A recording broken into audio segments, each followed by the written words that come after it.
Hey everyone! Before we begin, I want to give a shout out to the Spirit Science forums.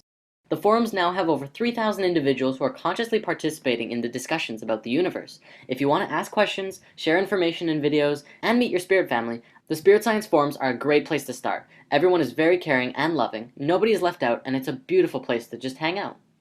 And now, without further ado, let's talk about 2012.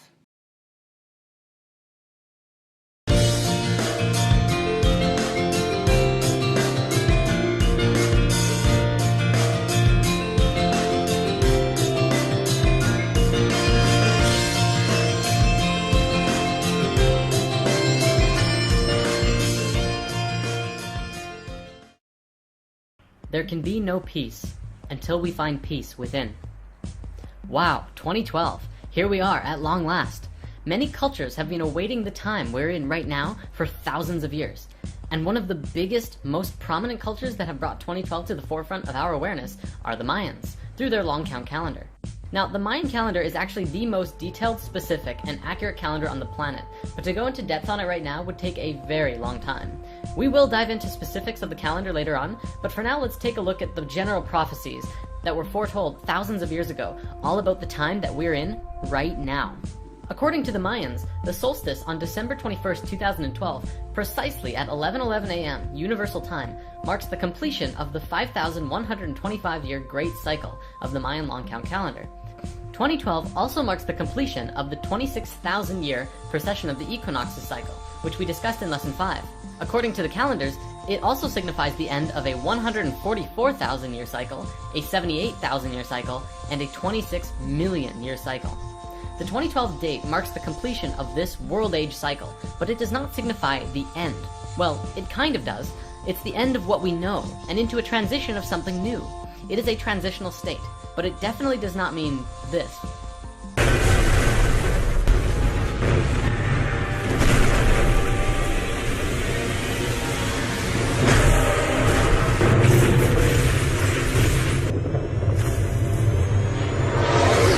Although, because anything is possible, I won't say this isn't a possibility.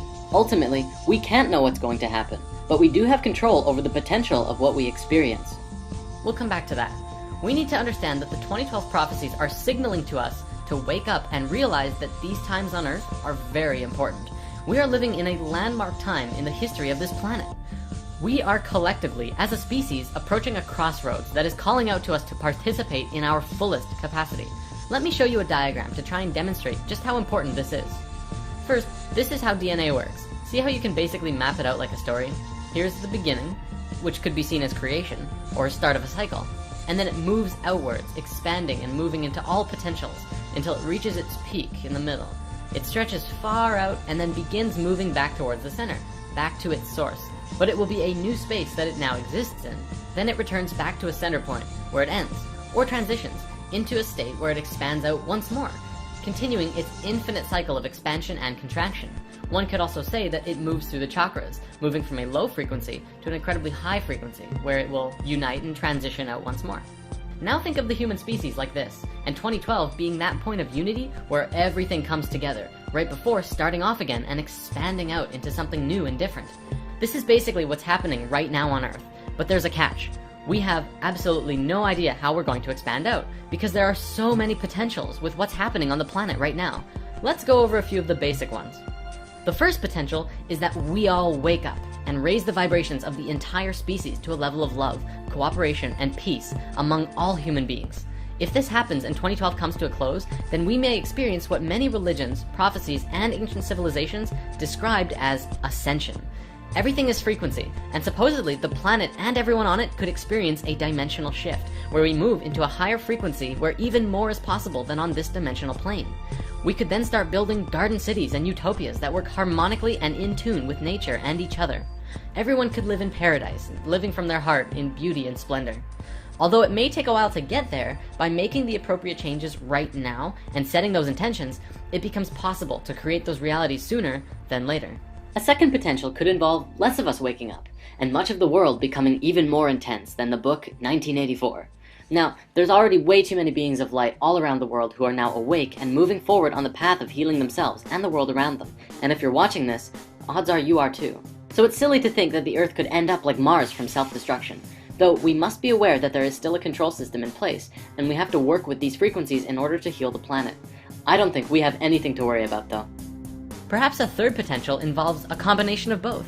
Maybe the beings who raise their own vibrations will move onto the next level of life, and begin working with the frequencies of the planet from a higher spectrum. Maybe then the beings who stick around on the lower frequencies end up slowly working together through the darkness and eventually raise up as well. Or even do something completely different, like merge their consciousness into technology like the Borg. I mean, I know our current technology isn't anywhere near there yet, but Earth doesn't have to die even if the people in the lower frequencies keep warring. They're just potentials, and hey, they're pretty fun to think about.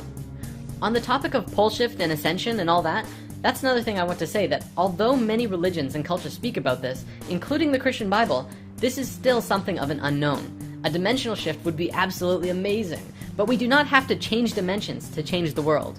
We won't know it until it happens, if it happens. But if it does, it would be good to be prepared, right?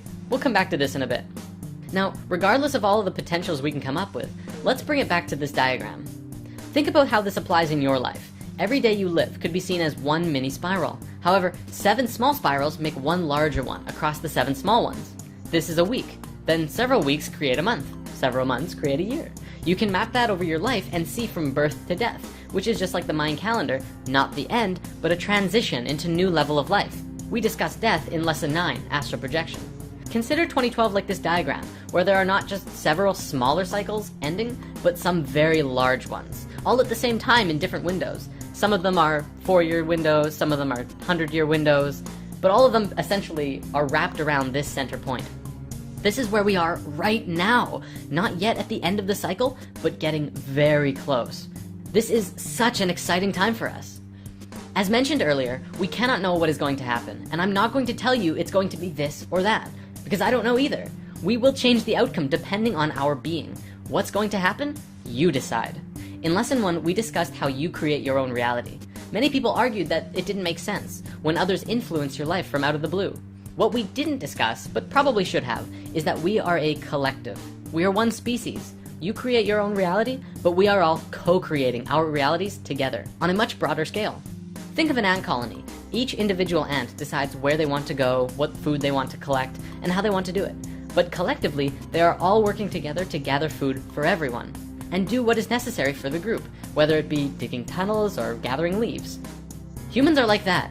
Except our mentality of do what's best for everyone is replaced with get enough money to survive, don't worry about the starving people on the street, help giant entities known as businesses take more money from the people, and don't question what's going on. We're doing it to ourselves, and we're doing it together. Together is the key word here.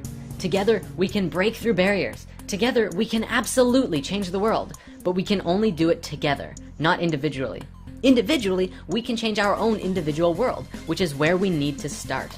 When we learn that we can all get along with each other, regardless of race or belief or level of consciousness, we learn that absolutely anything is truly possible. But it has to start here, in your heart. In the episode Power of the Heart, we discussed how the heart's electromagnetic field has the capacity to not just affect your body, but those all around you. This means that if you raise the frequency of your heart and your being, you will essentially emanate love and high vibrations all around you wherever you go. You will be way more powerful than a crystal. Now, let's look over everything we discussed today and try and wrap it all up. Just how exactly does all of this fit into one coherent puzzle? This year is probably the most important year in human history since the fall of Atlantis. This is the year when everything comes smashing together and we see what we've created for ourselves. This giant web of a society that just doesn't work and only serves to put more people into poverty and chaos. What are we going to do about it, and how are we going to get there? Where do we want to go? I guess the biggest question is, how does one prepare? The answer lies within. If we are able to look within our hearts and find that love for everyone and everything, including ourselves, this transitional window that the Mayans predicted thousands of years ago will go by so smoothly. Through mass numbers of individuals doing just this, everyone will begin to treat each other better and begin working harmonically through a new state of understanding that we are all one being. Mother Earth is like an organism, just as we are, and we can all work together in harmony to create a beautiful utopia where we all live together in peace and harmony and abundance. This is the nature of the shift we are going through and experiencing today, and although we may be a long way away before living in a planet-wide utopia of peace, love, and abundance, today we are laying the foundations and groundwork for this new system. And as we discussed before, the foundation has to first begin within ourselves. wherein after we will translate that into everyday lives and manifest it into the physical reality we live in. Yes, there will still be war, and there still will be chaos. I'm not saying that will just disappear instantly, but we have to be able to move through that with the state of love and peace within our own hearts and bringing that to everyone around us. No matter what happens on this planet, no matter how good or bad things may seem, stay in your heart. Keep filling yourself up with love, even if there is none all around you. It is so important that we keep ourselves tuned to a high frequency. It will make all the difference. Control your emotions, live in the moment, and don't forget to have fun.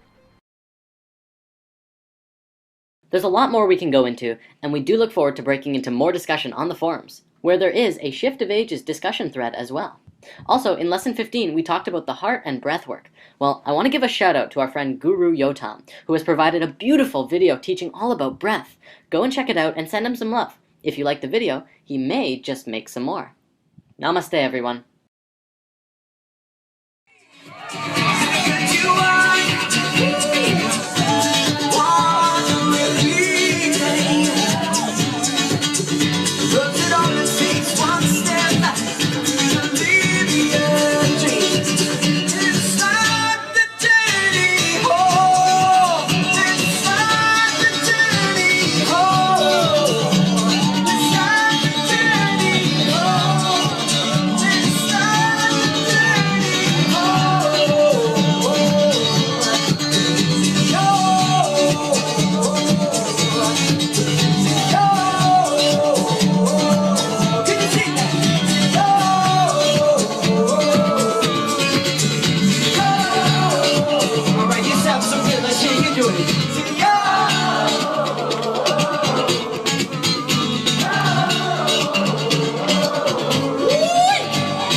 Just the voices keep going.